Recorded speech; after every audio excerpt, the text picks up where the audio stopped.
Hello everyone, welcome to Sharada recipes.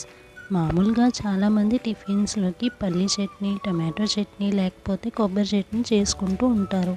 కానీ ఒక్కసారి నేను చేసిన విధంగా బాంబే చట్నీ ట్రై చేయండి, చాలా బాగుంటుంది.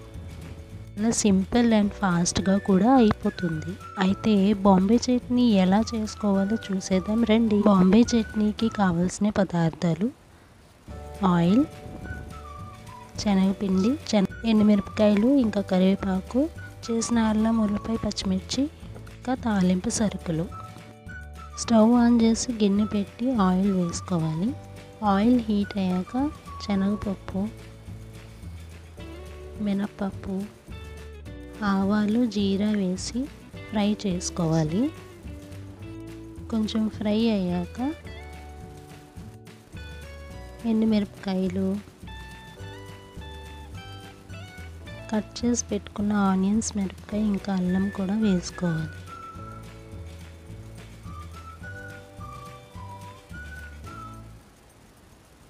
కరివేపాకు కూడా వేసుకొని బాగా ఫ్రై చేసుకోవాలి. గోల్డెన్ కలర్ వచ్చేంత వరకు ఫ్రై చేసుకోవాలి.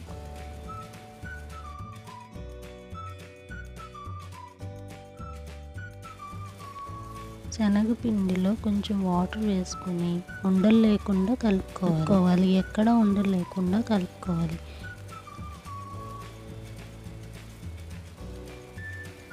అదొక పేస్ట్ లాగా అవుతుంది. కొంచెం కొంచెం వాటర్ వేసుకొని పల్చగా కలుపుకోవాలి.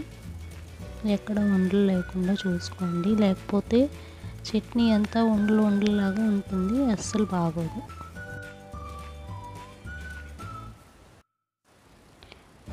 ఇప్పుడు కొంచెం పసుపు వేసుకొని మళ్ళీ మిక్స్ చేసుకోవాలి.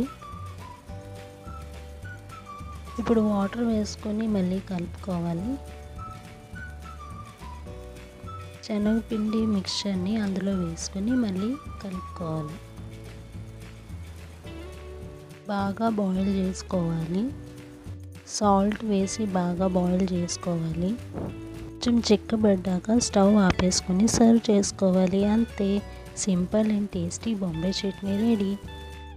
మీరు కూడా ఒకసారి ట్రై చేసి చూడండి. వీడియో నచ్చితే లైక్, షేర్ చేయండి, సబ్స్క్రైబ్ చేసుకోవడం మర్చిపోకండి. Thank you.